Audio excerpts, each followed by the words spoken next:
Assalamualaikum warahmatullahi wabarakatuh. Innal hamdalillah nahmaduhu wa nasta'inuhu wa nastaghfiruh wa na'udzu billahi min shururi anfusina wa min sayyiati a'malina may yahdihillahu fala mudilla lahu wa may yudlil fala hadiya lahu. Asyhadu an la ilaha illallah wahdahu la syarika lahu wa asyhadu anna Muhammadan abduhu wa rasuluhu alladzi la nabiyya ba'dah amma ba'd. Jemaah sekalian yang semoga dirahmati oleh Allah Subhanahu wa taala. Alhamdulillah syukur ala ni'amillah. Pada kesempatan ini kita dapat bermajlis kembali di majlis ini yang semoga dirahmati oleh Allah Subhanahu wa taala.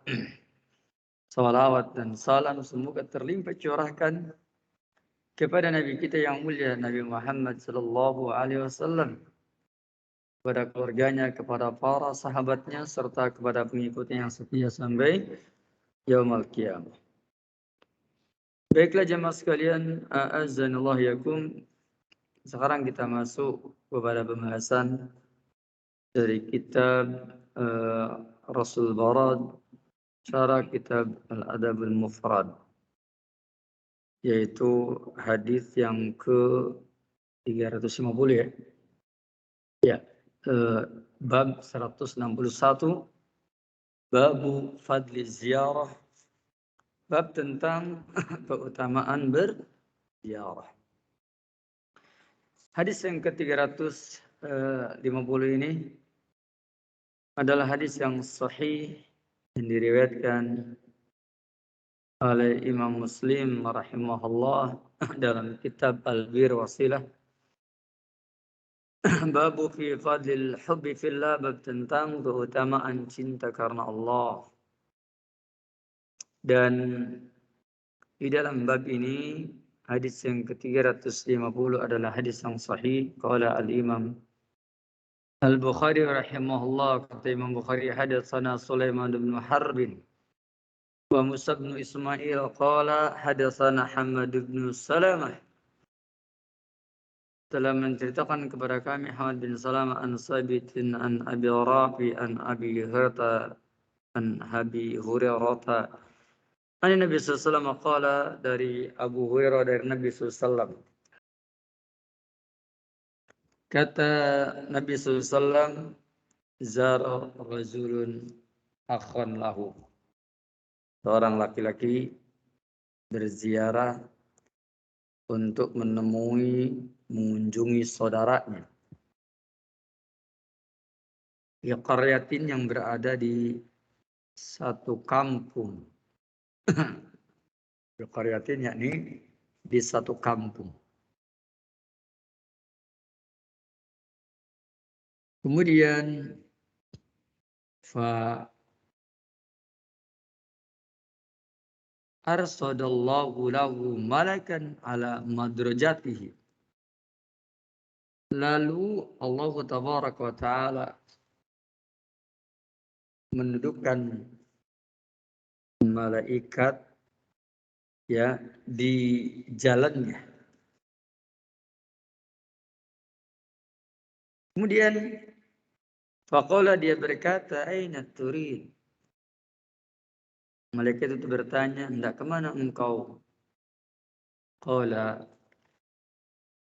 ya, hendak kemana engkau maksud, hendak kemana yang kau tuju?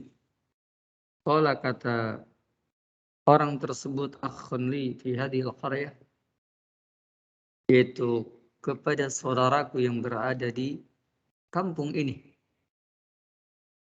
Faqala, lalu mereka tersebut bertanya, hallahu alaika min ni'matin tarubuha,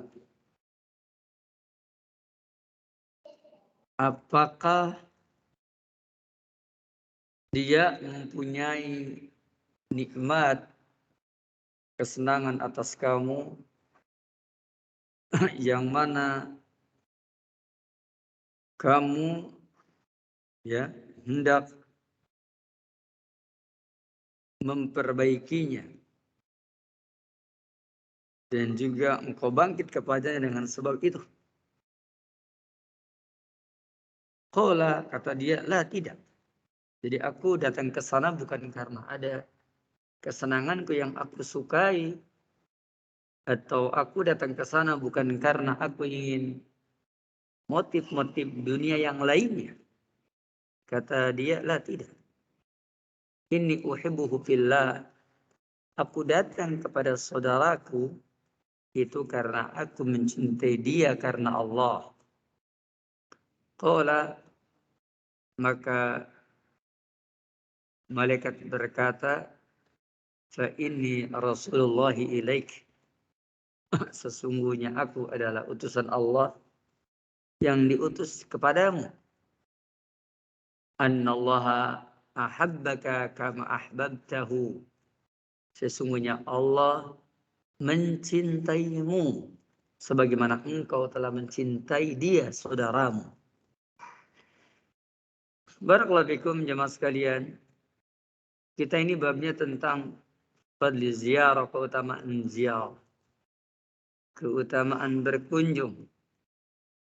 Maka berdasarkan hadis ini, fihi fadlul hubbi fillah, di dalam hadis tersebut ada keutamaan yaitu mencintai sesuatu karena Allah.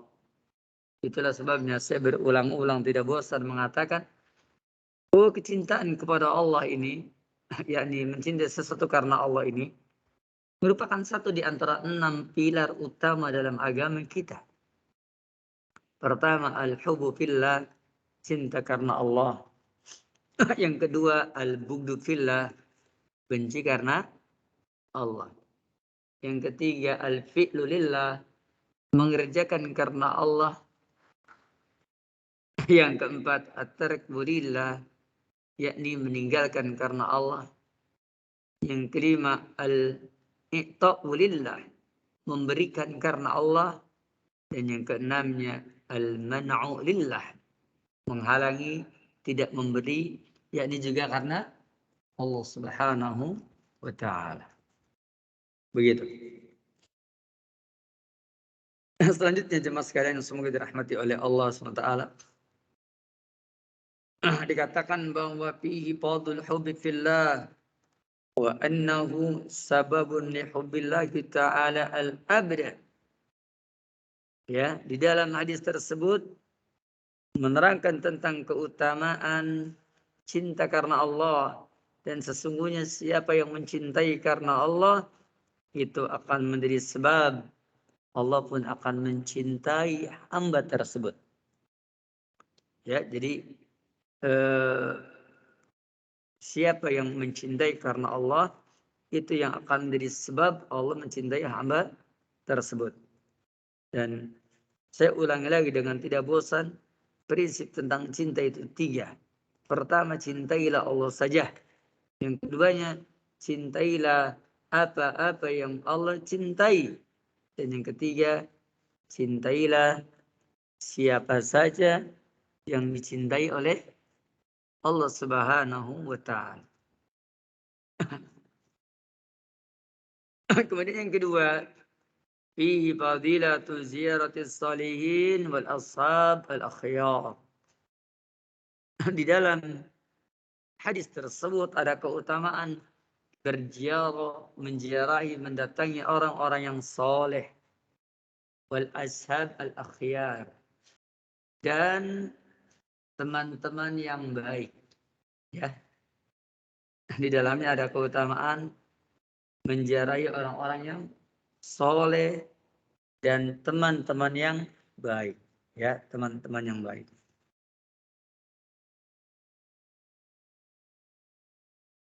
Ini adalah keutamaan menziarahi orang-orang yang soleh dan teman-teman yang baik. Selanjutnya, kemudian dari keterangan ini, maka itulah sebabnya kenapa babnya babu fadli ziarah.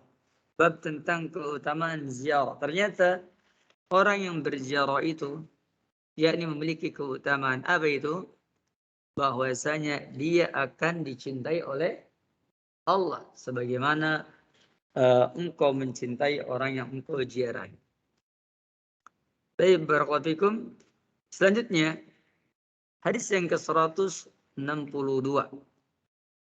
Yakni maksudnya bab yang ke-162.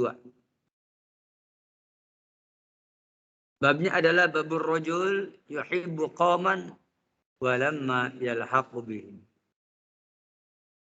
Yakni bab tentang orang yang mencintai satu kaum namun dia belum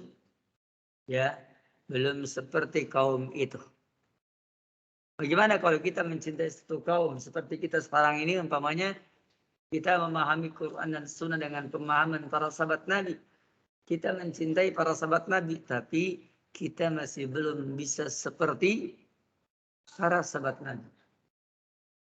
Bagaimana jika demikian? Jawabnya, sebagaimana yang di sini diterangkan dalam hadis yang ke-351 dan hadis ini sahih. Begitu pula hadis yang ke-352 juga sahih. Hadis yang ke-351, hadatsana Abdullah ibn Maslamah qala hadatsana Sulaiman ibn al-Mughirah an Humaid ibn Hilal an Abdullah ibn Samit an Abi Dzar qultu, dari Abu Dzar aku berkata, kata Abu Dzar, ya Rasulullah, wahai Rasulullah, ar-rajulu yuhibbul qaum, ada orang yang mencintai satu kaum, wala yastati'u an yalhaqqa bi'amalihim, namun dia belum bisa mengikuti amalan seperti mereka, namun dia belum bisa menyerupai seperti amalan mereka. Qala, kata Rasulullah, anta ya Abu Dzar, engkau wahai Abu Dzar, ma'aman ahbabta, engkau bersama dengan orang yang engkau cintai. Kata beliau, anta ya Abu Dzar ma'aman ahbabta, engkau wahai Abu Dzar, engkau bersama dengan orang yang engkau cintai. Qultu, aku berkata, inni uhibbullah wa rasulah. Kata Abu Dzar, aku berkata, aku mencintai Allah dan Rasulnya. Qala, kata Rasul, anta ma'aman ahbabta, kamu akan bersama dengan orang yang kamu cintai. Ya Abu Dzar. Jemaah sekalian, makanya kita harus mencintai Allah dan Rasulullah. Dan kita harus mencintai para salafus saleh, generasi kita yang terbaik, yaitu sahabat Nabi, para tabi'in dan tabi'ut tabi'in, yang alladzina ittaba'ukum bi ihsanin, yang mereka mengikuti generasi tersebut dengan cara yang baik dan kita mengikuti itu. Di sini terangkan, anta ma'aman ahbabta, kamu akan bersama dengan orang yang kamu cintai. Walaupun kita belum seperti mereka, walaupun kita tidak persis seperti mereka, walaupun kita belum maksimal seperti mereka. Selanjutnya hadis yang ke-352, hadatsana Muslim bin Ibrahim qala hadatsana Hisam qala hadatsana Qatadah an Anas, kata Anas bin Malik, anna rajulan sa'ala Nabi sallallahu alaihi wasallam faqala, sesungguhnya seorang laki-laki bertanya kepada Nabi sallallahu alaihi wasallam, kata dia, ya Nabi Allah, wahai Nabi Allah, mata sa'ah, kapan terjadinya kiamat ya Nabi Allah? Faqala, maka Rasul menjawab, wa ma a'datta laha, kata Rasul, apa yang telah engkau sediakan untuk mendatangi hari kiamat? Qala, orang tersebut, laki-laki tersebut menjawab, ma a'dattu laha min kabir, aku tidak mempersiapkan sesuatu yang besar untuk menghadapi hari kiamat, illa anni uhibbullah wa rasulah, hanya saja aku mencintai Allah dan Rasulnya. Masya Allah. Cuma itu modalnya ya. Kayaknya kalau baca hadis ini antum semuanya optimis kali ya. Hah? Optimis ya. Apa antum mencintai Allah dan Rasulnya? Ya, tentu jawabnya kita buktikan dengan apa? Dengan terus mengikuti sunnah Nabi yang mulia Nabi Muhammad SAW. Karena begini, orang yang mencintai Allah itu cirinya ittiba'u sunnati Rasulillah. Mengikuti sunnah Rasulullah. Oleh karena itu, salah satu bukti kita mencintai sunnah Rasulullah SAW, nggak ada lagi. Kita harus mencintai ilmu tentang sunnah Nabi. Makanya perbanyak membaca hadis-hadis Nabi yang mulia. Wallahi kalau kita ini banyak mempelajari hadis Nabi yang mulia, insya Allah Ta'ala. Makanya di beberapa kota, saya sengaja membuat program. Itu program ketika melakukan pengkaderan, saya selalu bikin program dua. Bahasa Arab, ilmu hadis. Bahasa Arab, ilmu hadis. Itu sengaja. Kenapa? Karena bahasa Arab adalah pembuka untuk membaca kitab-kitab berbahasa Arab, dan ilmu hadis adalah merupakan kunci pembuka yang dapat membuka seseorang untuk mengerti dan memahami tentang apa? Tentang bagaimana dia berdalil dengan sunnah Nabi yang mulia Nabi Muhammad SAW. Seperti itu. Selanjutnya, jemaah sekalian semoga dirahmati oleh Allah SWT. Kemudian ketika dia jawab, ma'adadtu laha min kabir ila ani uhibullah wa rasulah. Aku tidak mempersiapkan sesuatu yang besar, hanya saja aku mempersiapkan bahwa aku mencintai Allah dan Rasulullah. Faqala, maka dia berkata, al-mar'u ma'a man ahabba. Orang itu akan bersama dengan yakni dengan siapa yang dia cintai. Qala Anas, kata Anas, fama ra'aitul muslimin, aku tidak pernah melihat kaum muslimin farihu, mereka bergembira ba'dal Islam, setelah Islam, asyadda mimma farihu yauma idin, yakni yang lebih gembira ya daripada apa yang ada pada hari itu. Masya Allah. Kenapa? Karena mendengar berita bahwasanya untuk menjumpai hari kiamat itu, yakni mencintai Allah dan Rasulnya, itu bisa dijadikan sebagai bekal. Masya Allah. Dengan sebab Rasul mengatakan, Al-mar'u ma'aman ahabba. Orang itu akan bersama dengan orang yang dia cintai. Makanya kita harus koreksi diri. Ya. Kita harus koreksi diri. Kita termasuk orang yang seperti itu apa tidak? Dan di kalangan para salafus salih itu sudah menjadi parameter. Bukankah Ali bin Abi Thalib ketika dipilih untuk apa? Ali bin Abi Thalib dipilih keesokan harinya ketika dipilih untuk memimpin pasukan perang dan untuk menaklukkan ketika itu. Ternyata kata Rasul, dia adalah orang yang dicintai oleh dia adalah orang yang mencintai Allah dan Rasulnya. Orang yang mencintai Allah dan Rasulnya ternyata memiliki kekuatan, memiliki power yang sanggup mengalahkan orang-orang kafir. Kebatilan itu akan runtuh oleh orang yang mencintai Allah dan Rasulnya. Tapi jangan lupa, orang yang mencintai Allah dan Rasulnya tidak lain melainkan mereka yang ittiba'u sunnati Rasulillah. Dan orang yang mengikuti sunnah Rasulullah SAW itu adalah orang yang betul-betul mereka berpegang teguh dengan sunnah Nabi yang mulia Nabi Muhammad SAW. Jelas sebabnya kenapa man ahibbi sunnah tidak khalal jannah. Orang yang menghidupkan sunnahku yakni pasti masuk surga. Kenapa dikatakan man tamassaka bis sunnah tidak khalal jannah? Siapa yang berpegang teguh dengan sunnahku pasti masuk surga. Kenapa?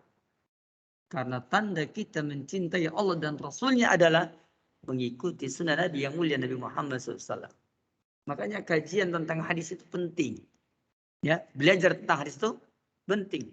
Apalagi di majelis tersebut diterangkan sahih dan dhaifnya suatu hadis. Kecuali kalau belajar hadisnya tidak jelas. Tidak diterangkan tentang sahih dan dhaifnya. Tidak dijelaskan bagaimana pemahaman yang sahih tentangnya. Itu lain persoalannya. Maka butuh kita mencari ilmu yang sahih dalam urusan ini. Selanjutnya, ikhwatal Islam, azanullah dari dua riwayat ini, maka kita mengetahui bahwa kenapa dikatakan seperti ini, karena sesungguhnya al-hathu yakni ya adanya anjuran ala hubil akhyar untuk mencintai orang-orang yang baik, raja al-luhuqi bihim, supaya harapannya kita yakni diikutkan bersama mereka. Ya fi daril qarar, yaitu di tempat yang menetap yakni surga Allah tabaraka wa taala, wal khalas minan nar, dan dapat terbebas dari api neraka, wal qurbi minal karimil ghafar, dan dapat dekat kepada Allah, Dat yang maha mulia lagi maha pengampun. Dan berdasarkan hadis tersebut juga bayanu fadli Abi Dzar Al-Ghifari radhiyallahu itu merupakan kabar gembira yakni tentang keutamaan Abu Dzar Al-Ghifari. Ya. Ketika dikatakan anta ya Abu Dzar ma'aman ahbabta, engkau wahai Abu Dzar bersama dengan orang yang kamu cintai. Adalah kata Abu Dzar, dia mengatakan rajul yuhibbu al-qaum wa la yastati'u an yalhaqu bi amalihim. Ada orang yang mencintai satu kaum, tapi ternyata orang tersebut masih belum mampu untuk seperti amalannya orang-orang. Kita juga sama. Emangnya kita sama dengan para sahabat Nabi? Tidak. Apakah kita sama dengan Rasulullah SAW? Tidak. Apakah kita persis seperti mereka? Tidak. Tapi kita punya semangat ingin seperti mereka. Dan kita berkaca kepada Rasulullah dan para sahabatnya. Dan kita menjadikannya sebagai teladan kita. Kita menjadikannya sebagai cermin dan kita mengikuti sunnahnya Rasulullah SAW dan sunnahnya para sahabat Nabi. Berikutnya. Kemudian. Wa bisaratun Nabi SAW lahu bil jannah. Dan ini pun adalah kabar gembira dari Nabi SAW tentang bahwa dia adalah ahlul jannah. Masya Allah, masuk surga nih. Itu dalam hadis yang ke-351. Adapun tentang hadis yang ke-352, yakni ini dari Anas bin Malik radhiyallahu anhu, maka faedahnya adalah fihi fadlu hubbillahi wa rasuli was-solihin wa al-khair, yakni di dalamnya ada keutamaan yakni mencintai Allah, keutamaan mencintai Rasulnya, keutamaan mencintai orang-orang yang saleh dan ahli khair, ahli kebaikan. Saya baca di beberapa kitab bahwa di setiap zaman dan tempat itu ada orang yang menjadi batu ujian. Orang di zaman Imam Ahmad bin Hanbal rahmatullah. Maka siapa yang mencintai Imam Ahmad, maka dia ahli sunnah. Siapa yang bersama dengan Imam Ahmad, maka dia ahli sunnah. Luar biasa. Siapa yang mencintai Imam Ahmad, maka dia ahli sunnah. Siapa yang bersama dengan Imam Ahmad, maka dia ahli sunnah. Makanya jangan suka membenci orang yang dia, yakni meniti jalan sunnah. Yang dia ma'ruf bis sunnah. Dia dikenal orang yang komitmen dengan sunnah. Hati-hati. Tidak boleh membenci orang yang ma'ruf, dia ihtimam dengan sunnah, komitmen dengan sunnah. Kenapa demikian? Karena orang yang yakni komitmen dengan sunnah itu merupakan batu ujian bagi orang di zamannya. Seperti di zaman Imam Ahmad bin Hanbal, seperti itu.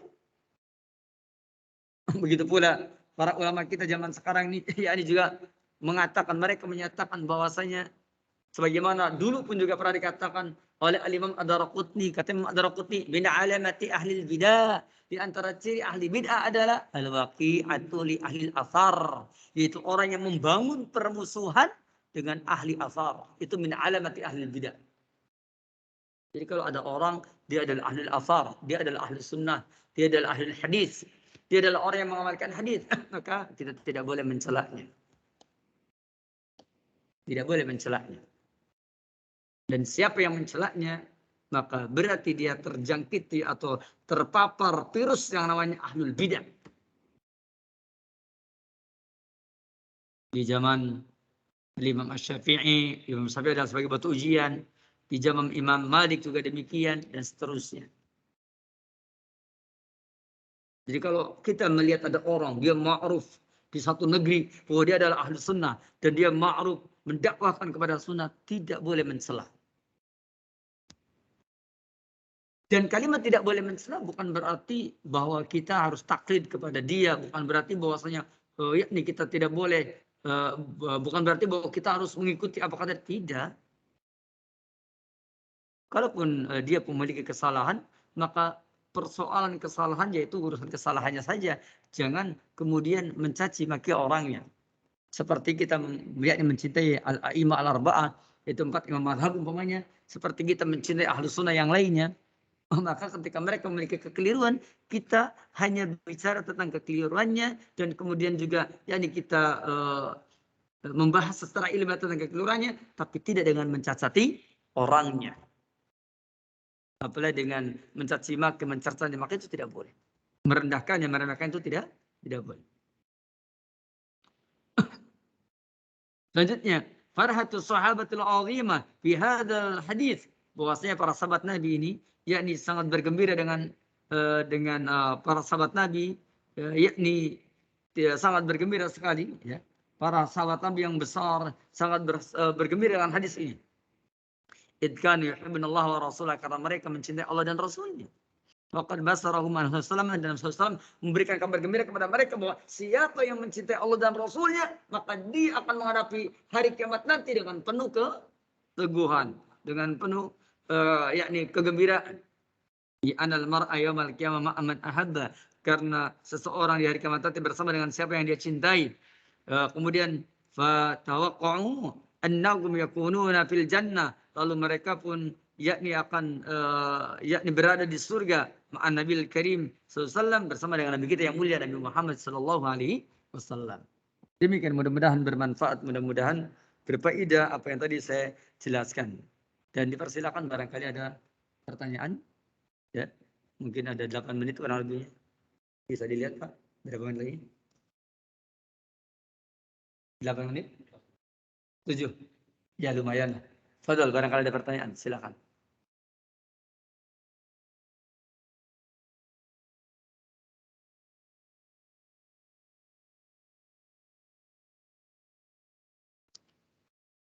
Ya, silakan. Masalah habaib. Baik, barakallahu, masalah habaib dua saja jawabannya. Satu, jika dia benar adalah habaib, yakni keturunan Nabi SAW, maka ketahuilah bahwa keturunan Nabi SAW yang akan kita hormati, yang kita muliakan adalah itu keturunan Nabi SAW yang memang ahlus sunnah. Yang apa? Yang ahlus sunnah. Sebagaimana juga keturunan Nabi SAW di zaman dahulu, atau yakni apa namanya, ahlul bait zaman dahulu, itu yang muslim. Ya, ahlul bait yang muslim di zaman dahulu itu yang kita hormati, dan itu yang kita hormati. Kan ada ahlul bait yang bukan muslim juga kan? Ahlul bait yang bukan muslimnya tidak kita hormati. Ahlul bait yang muslim itu yang kita hormati. Sebagaimana orang-orang Islam di zaman dahulu, maka zaman sekarang adalah ahlus sunnah. Maka ahlul bait yang kita hormati zaman sekarang adalah ahlul bait yang ahlus sunnah. Karena ahlus sunnah di zaman sekarang adalah ahlul Islam di zaman dahulu. Bisa dipahami? Barakallahu. Nah, yang keduanya, adapun habaib yang kedua yang bukan termasuk habaib yang sebenarnya, maka itu hanyalah penipuan saja. Maka apabila habaib tersebut adalah yakni bukan yang sebenarnya, maka itu penipuan. Apabila yang dia yang sebenarnya, maka kembali kepada prinsip. Kalau dia adalah ahli sunnah, maka kita menghormatinya. Adapun kalau dia bukan ahli sunnah, maka kita tidak ada kewajiban untuk menghormatinya. Sebagaimana halnya zaman dahulu pun juga banyak ahlul bait di zaman dahulu, maka ahlul Islam itulah yang kita hormati. Adapun yang bukan ahlul Islam tidak kita hormati. Maka ketahuilah kata para ulama kita, di antaranya Imam Al-Barbahari, "Ilam annal Islam huwa sunnah wa sunnah tahiyal Islam." Ketahuilah Islam adalah sunnah dan sunnah adalah Islam. Jadi itu parameternya. Mudah-mudahan dipahami. Wallahu taala a'lam.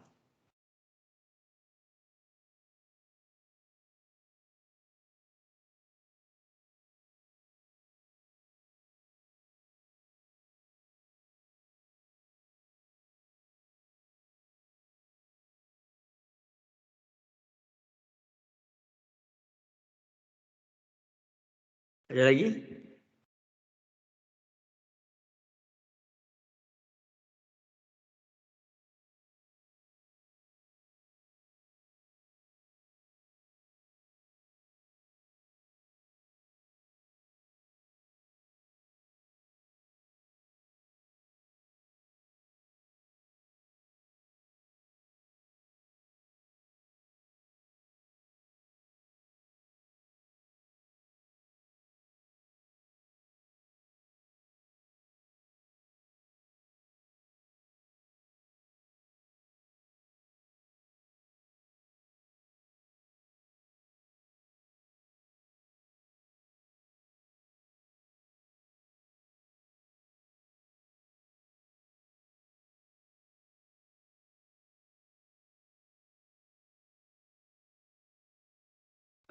Ya.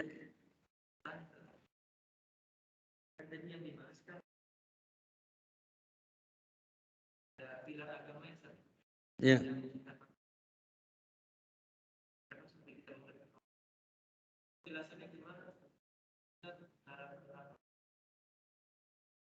Iya, penjelasannya sudah cukup jelas kalimatnya. Yaitu pertama, cinta karena Allah, yang kedua benci karena Allah, yang ketiganya yaitu mengerjakan sesuatu hanya karena Allah, kemudian meninggalkan sesuatu karena Allah, memberikan sesuatu karena Allah, dan tidak memberikan sesuatu karena Allah.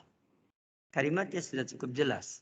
Jadi sepertinya tidak perlu dijelaskan karena itu adalah sebuah penjelasan. Ya, itu adalah ususuddin, itu adalah prinsip agama. Sittatun ada 6 sebagaimana kata Imam Ibnu Qayyim Al-Jauziyah. Demikian Allah a'lam.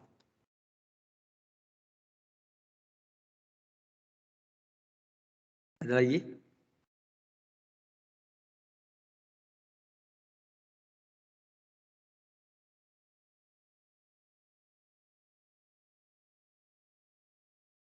Ya, fadhil. Nah,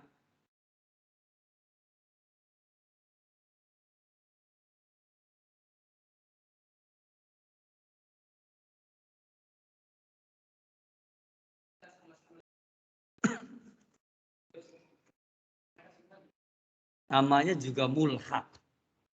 Paham mulhaq? Mulhaq itu yang diikut sertakan sama dengan dia. Itu namanya rahmat. Itulah kasih sayang Allah. Itulah karunia Allah. Apa antum nggak mau dimulhakkan seperti itu? Mau tidak? Ya sudah.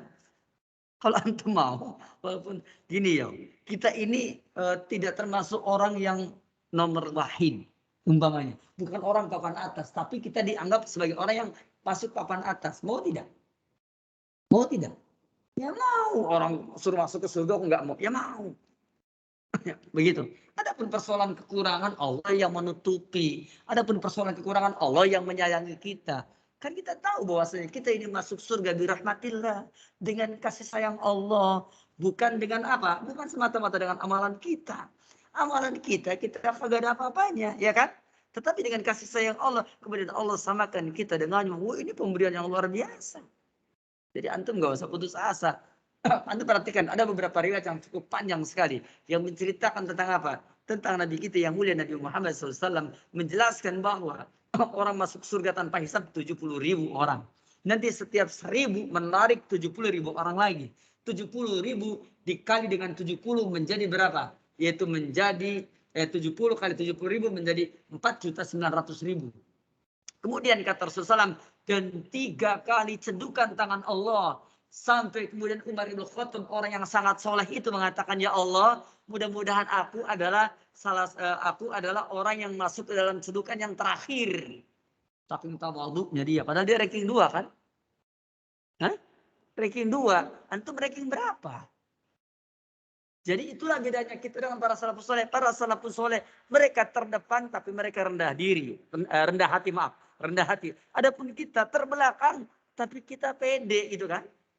Makanya untuk berada di antara keduanya Pak, walaupun kita terbelakang, kita tetap berdoa kepada Allah, minta karunia, minta rahmatnya, supaya kita bisa masuk surga bersama dengan orang-orang yang istimewa tadi. Barakallahu fikum. Dan terakhir, bahwa di akhirat nanti ada yang namanya syafaat. Orang yang berada dari satu surga, nanti akan naik ke kenaikan tingkat di surga. Asalnya di surga paling bawah, terus naik-naik, sampai kepada tingkat surga yang paling tinggi. Apa namanya kalau bukan mulhaq? Kalau dalam ujian ada yang namanya muhawalah. Muhawalah itu adalah upaya, kita ini nggak lulus tapi kita upaya meyakinkan sesungguhnya saya adalah orang yang begini-begini. Maka saya pengen bisa dimasukin dalam surga seperti itu. Nah, itu perkara yang wajar dalam kehidupan ini. Demikian saya kira, semoga bermanfaat. Kita akhiri di sini, subhanakallahumma bihamdik, asyhadu an la ilaha illa anta, astaghfiruka wa atubu ilaik. Assalamualaikum warahmatullahi wabarakatuh.